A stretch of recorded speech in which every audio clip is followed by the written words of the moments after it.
friends, and welcome to Storytime. I am Flyleaf the Book Fairy, your friendly neighborhood storybook fairy, and I have some questions for you. Who likes listening to fairy tales? Who likes telling fairy tales? Now, the fairy tales that we tend to see and hear these days, what do they have in them? They've got princesses and castles and knights and dragons and all sorts of things, but have you ever met a princess who lives in a tower? Have you ever met a knight who was taken on a dragon? Do you know the witch that lives in your woods? Well, I didn't think so. So what some storytellers do is that they will change the story so that it looks and sounds like it's happening where they are. And that's what happened with today's story.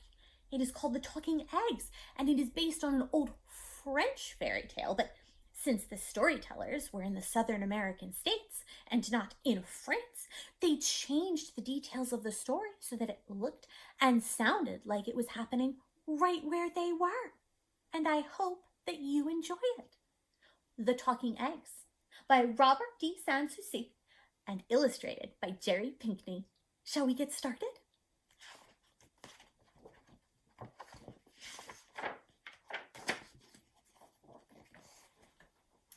Back in the old days, there was a widow with 2 daughters named Rose and Blanche.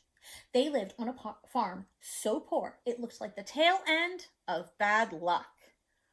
They raised a few chickens, some beans, and a little cotton to get by. Rose, the older sister, was cross and mean and didn't know beans from birds' eggs. Blanche was sweet and kind and sharp as 40 crickets. But their mother liked Rose the best because they were alike as 2 peas in a pod, bad-tempered, sharp-tongued, and always putting on airs. That means pretending to be really fancy. The mother made Blanche do all the work around the place. She had to iron the clothes each morning using an old iron filled with hot coals, chop cotton in the afternoon, and string the beans for supper. While she'd be doing these chores, her mama and sister would sit side by side in rocking chairs on the shady porch, fanning themselves and talking foolishness about getting rich and moving to the city, where they could go to fancy balls wearing trail train dresses and lots of jewels. One hot day, the mother sent Blanche to the well to fetch a bucket of water. When the girl got there, she found an old woman wrapped in a raggedy black shawl, near fainting with the heat. "Please, child, give me a sip of water," the old woman said. "I'm about to die of thirst." "Yes, Auntie," said Blanche, rinsing out her bucket and dipping up some cool, clean well water. "Drink what you need." "Thank you, child," said the old woman when she'd taken a swallow after swallow of water. "You got a spirit of do-right in your soul. God is gonna bless you." Then she walked away down the path that led to the deep woods. When Blanche got back to the cabin, her mother and sister hollered at her for taking so long. "This water's so warm, it's near boiling," shouted Rose, and she dumped the bucket out on the porch. "Here, your poor sister's near dying for a drop of cool water," her mother screamed, "and you can't even bring her that little thing." Then the 2 of them scolded and hit Blanche until the frightened girl ran away into the woods. She began to cry since she didn't have anywhere to go, and she was scared to go home. Suddenly, around a bend in the path came the old woman in the raggedy black shawl. When she saw Blanche, she asked kindly, "What's made you cry so, you poor child?"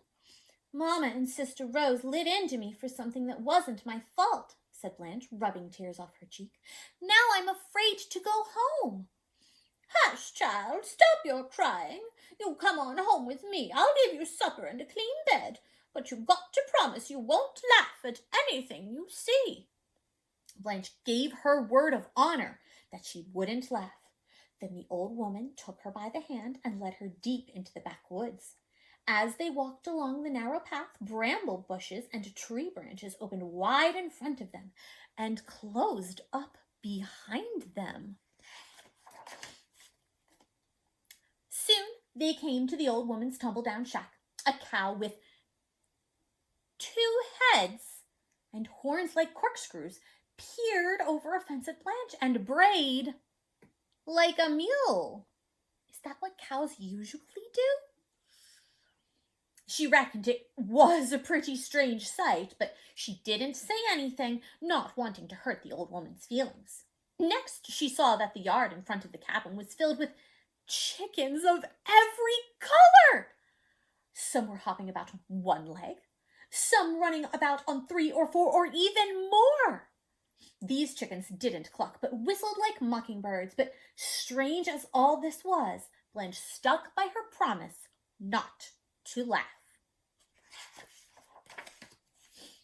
When they got inside the cabin, the old woman said, "Light the fire, child, and cook us some supper." So Blanche fetched kindling from the woodpile outside the back door. The old woman sat down near the fireplace and took off her head. She set it on her knees like a pumpkin.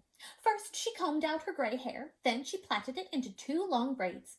Blanche got pretty scared at this, but the woman had been nothing but kind to her, so she just went on lighting the fire. After a bit, the old woman put her head back on her shoulders and looked at herself in a sliver of mirror nailed to the cabin wall. She said, nodding. "That's better." Then she gave Blanche an old beef bone and said, "Put this in the pot for supper." Now, Blanche was near starving, and the bone looked like a pretty sad meal for the 2 of them, but she did what the old woman said. "Shall I boil it for soup, Auntie?" she asked. "Look at the pot, child," the old woman said, laughing. The pot was filled with thick stew, bubbling away. Next, the woman gave Blanche only 1 grain of rice and told her to grind it in the stone mortar. Feeling mighty foolish, Blanche began to pound the grain with the heavy stone pestle. In a moment, the mortar was overflowing with rice. When they had finished supper, the old woman said, "It's a fine moonshiny night, child. Come with me." They sat themselves down on the back porch steps. After a time, dozens of rabbits came out of the underbrush and formed a circle in the yard. The men rabbits all had frock-tail coats, and the lady rabbits had little trail-trained dresses. They danced standing on their hind feet, hopping about. One big rabbit played a banjo, and the old woman hummed along with it. Blanche kept time by clapping along. The rabbits did a square dance, a Virginia reel, and even a cakewalk. The girl felt so happy she never wanted to leave. She sat and clapped until she fell asleep, and the old woman carried her inside and put her to bed. When Blanche got up the next morning, the old woman told her, "Go milk my cow." The girl did what she was told, and the 2-headed cow with the curly horns gave her a bucket of the sweetest milk she'd ever tasted. They had it with their morning coffee. "You gotta go home now, child," the old woman said to Blanche, who was washing the breakfast dishes. "But I tell you, things will be better from here on out. And since you are such a good girl, I got a present for you. Go out to the chicken house. Any eggs that say, 'Take me,' you go ahead and take. But if you hear any say, 'Don't take me,' you leave them be. When you get near home, throw those eggs one after another over your left shoulder so they break in the road behind you. Then you'll get a surprise." When Blanche got to the little chicken house, she found all the nests filled with eggs. Half were gold or silver or covered with jewels. Half looked no different from the eggs she got from her chickens back home. All the plain eggs told her, "Take me." All the fancy ones cried, "Don't take me." She wished she could take just 1 gold or silver or jeweled egg, but she did what the old woman told her and only scooped up the plain ones. She and the old woman waved goodbye to each other then. Blanche went on her way. Partway home, she began to toss the eggs one at a time over her left shoulder. All sorts of wonderful things spilled out of those eggs. Now diamonds and rubies, now gold and silver coins, now pretty silk dresses and dainty satin shoes. There was even a handsome carriage that grew in a wing from the size of a matchbox, and a fine brown and white pony that sprouted from the size of a cricket to draw it.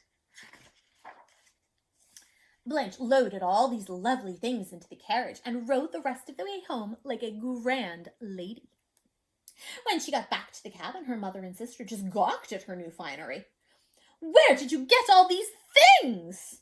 her mother asked, making Rose help Blanche carry the treasures inside. That evening, the mother cooked dinner for the first time since Blanche was old enough to hold a skillet, all the time telling Blanche what a sweet daughter she was.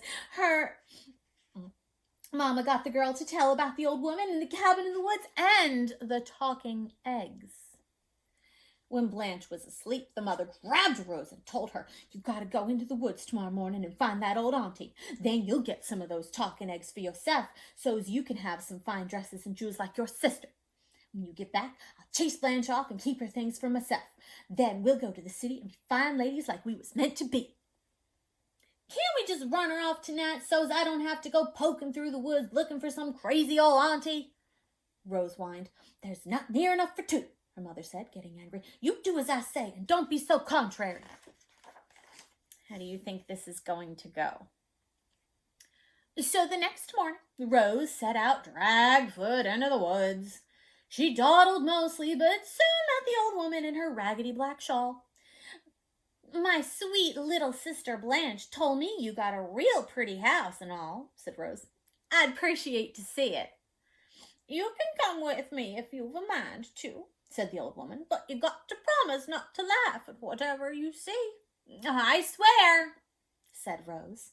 So the old woman led her through the bramble bushes and tree branches into the deep woods. But when they got near the cabin, Rose saw the two-headed cow that brayed like a mule and the funny-looking chickens that sang like mockingbirds. She yelled, "If there ever was a sight, that's one! That's the stupidest thing in the world!" Then she laughed and laughed until she nearly fell down.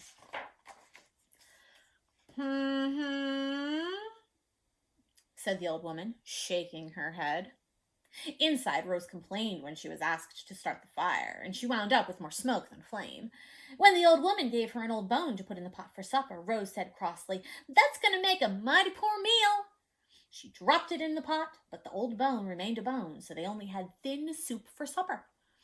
When the old woman gave her 1 grain of rice to grind in the mortar, Rose said, "That sad speck won't hardly feed a fly." She wouldn't lift the pestle, so they had no rice at all. The old woman muttered. Rose went to bed hungry. All night long she heard mice scratching under the floor and screech owls clawing at the window. In the morning, the old woman told her to milk the cow. Rose did, but she made fun of the two-headed creature, and all she got was a little sour milk not fit for drinking. So they had their breakfast coffee without cream. When the old woman lifted her head off her shoulders to brush her hair, quick as a wink, Rose grabbed that head and said, "I'm not going to put you back together till you give me presents like my sister got." "Ah, child, you're a wicked girl," said the old woman's head, "but I got to have my body back, so I'll tell you what to do. Go to the chicken house and take those eggs that say, 'Take me,' but leave the ones that cry, 'Don't take me.' Then you toss those eggs over your right shoulder when you're on your way home." To be sure, the old woman wasn't playing her a trick. Rose set the old woman's head out on the porch while her body sat groping around the cabin. Then she ran to the chicken house. Inside, all the plain eggs cried out, "Take me!" while all the gold and silver and jeweled ones said, "Don't take me!" "You think I'm fool enough to listen to you and pass up the prettiest ones? Not on your life." So she grabbed all of the gold and silver and jeweled eggs that kept yelling, "Don't take me!" And off she ran into the woods with them. As soon as she was out of sight of the old woman's cabin, she tossed the eggs over her right shoulder as fast as she could. But out of the shells came clouds of whip snakes, toads, frogs, yellow jackets, and a big old gray wolf. These began to chase after her like pigs after a pumpkin. Hollering bloody murder, Rose ran all the way to her mother's cabin. When the woman saw the swarm of things chasing her daughter, she tried to rescue her with a broom. But the wasps and the wolf and all the other creatures wouldn't be chased off, so mother and daughter hightailed it into the woods with all the animals following. When they returned home, angry and sore and stung and covered with mud, they found Blanche had gone to the city to live like a grand lady, though she remained as kind and generous as always. For the rest of their lives, Rose and her mother tried to find the strange old woman's cabin and the talking eggs, but they never could find that place again. The end. I hope that you enjoyed today's story. And if you ever see a two-headed cow, or a purple chicken, or eggs that say, "Don't take me," remember, don't laugh at them. And listen, if any old woman who might be a witch. And I'll see you another day for another story. Goodbye, friends.